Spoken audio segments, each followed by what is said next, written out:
मेरी इतला है कि दोबारा वो ड्रोन हमले और एयरबेस की बातें करेगी और डराएगी। लेकिन सुना है वो ये धमकी दे के आई है, उससे पहले सफ़ीर अमेरिकन किसी को मिला और उन्होंने कहा वरना हम ये करने लगे हैं, फैटम में आपका नाम भी नहीं निकलेगा। आपको अपने पाँव पे खड़े होने की, अपनी मुल्क की खुद मुख्तारी के फ़ैसले की कीमत देना पड़ रही है।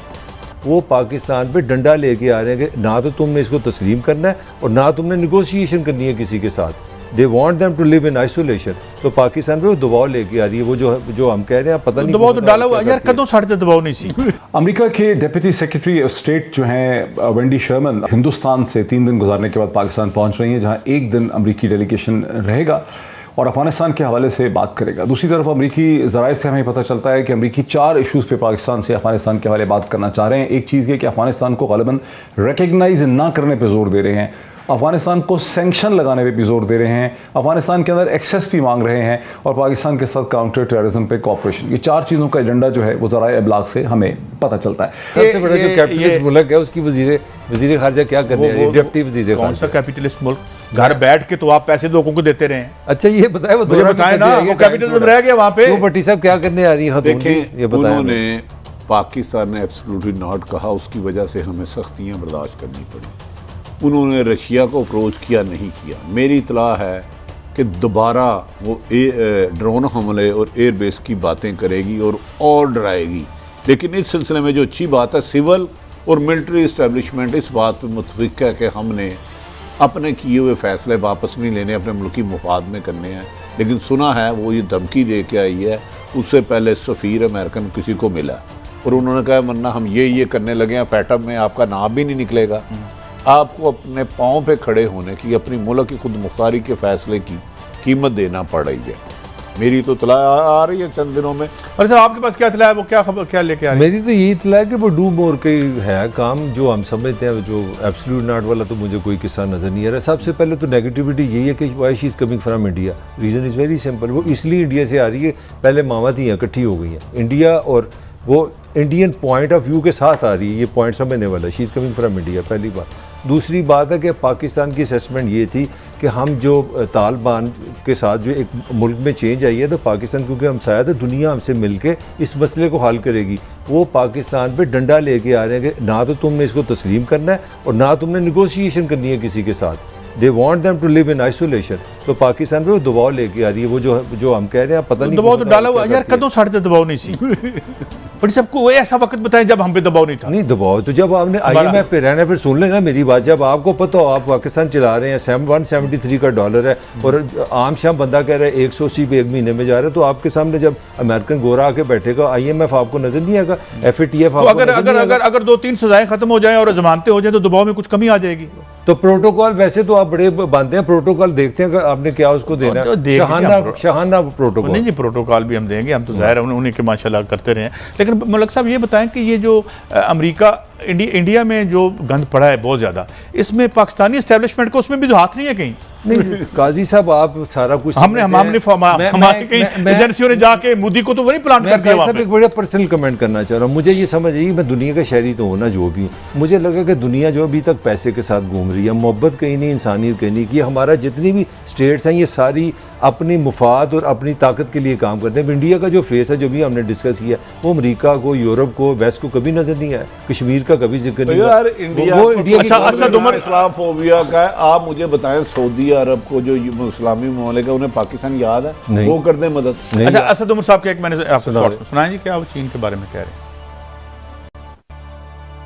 हम एक IMF प्रोग्राम का हिस्सा हैं और तमाम इंफॉर्मेशन जो है, अगर आपको याद हो जब IMF का प्रोग्राम शुरू हुआ था उसके बिल्कुल शुरू में बहुत इसकी बात होती थी कि CPEC की इंफॉर्मेशन के बारे में, और उन्होंने हमसे वो इंफॉर्मेशन मांगी, हमने उनसे शेयर कर ली।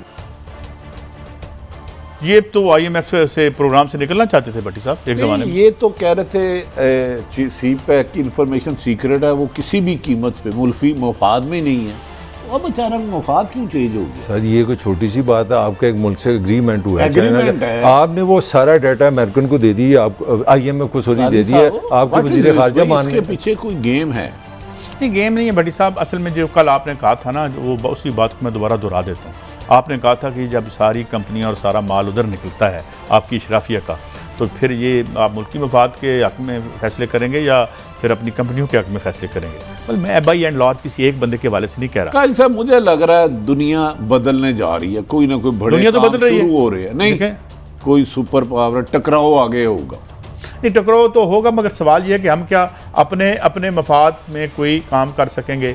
हम अपने मफाद में फैसले ले सकेंगे? इन हालात में नहीं, ये बड़ा मुश्किल है, लेने पड़ेंगे, वरना फिर जो है ये सियासत भी हम एक मुश्किल मामलात में। जान साहब, इन सूरत हाल में जबकि ऐसा लगता है कि अमेरिका की हिकमत अमली ये है, अमेरिका और उसके तहादियों की, कि क्राइसिस पैदा किया जाए अफगानिस्तान में, ह्यूमैनिटेरियन क्राइसिस पैदा किया जाए ताकि हुकूमत वहाँ की शायद गिर जाए, ये सड़कों पे आ जाए, या उसके हालात बहुत मुश्किल कर दिए जाएं।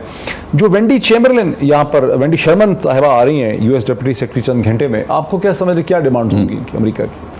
देखिए, मेरे ख्याल में वो तो पाकिस्तान के साथ आकर बातचीत इसी मौजू के ऊपर करना चाहेंगे, और वो शायद 2-3 शराइत रखें। एक, जो बज़िद है अमेरिका अभी तक, क्योंकि उनकी जो एक स्ट्रेटजिक एम्बेरसमेंट हुई है और स्ट्रेटजिक बेदखली हुई है इस रीजन की वजह से, एक जो उनकी मिलिट्री लीडरशिप ने सेनेट के सामने एक्सेप्ट किया कि ये हमारी स्ट्रेटजिक नाकामी है, डिफीट है, उस दाग को धोने के लिए, और तीसरा अपने जो टैक्स पेयर्स हैं उनको $2.6 ट्रिलियन का और $85 बिलियन के मिलिट्री इक्विपमेंट का जवाब देना उनके लिए बहुत मुश्किल हो रहा है। तो अब वो करना क्या चाहते हैं?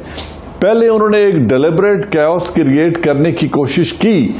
उन्होंने सोचा था कि ये मिलिट्री इक्विपमेंट और 3.25 लाख फौज जो कागजों में तो खड़ी थी, ऑन ग्राउंड कितने घोस्ट सोल्जर्स थे ये अलग बात है, कि वो तालिबान को रेजिस्ट कर सकेंगे।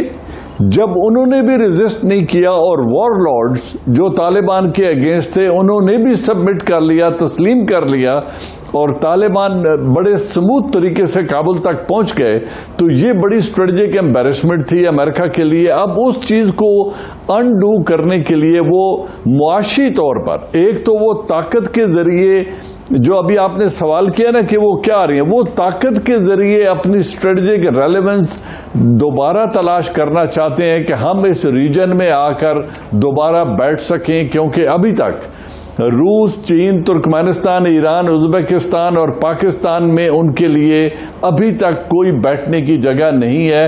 पाकिस्तान एक एक्सेप्शन है जहां जाहिर है उनका थोड़ा बहुत दबाव भी चलता रहा है और वो मुआशी जो टेल ट्विस्टिंग है वो भी कर सकते हैं, लेकिन इसके अलावा बाकी 6 ममालिक पर वो कोई ऐसा खातर-खा दबाव नहीं डाल सकते।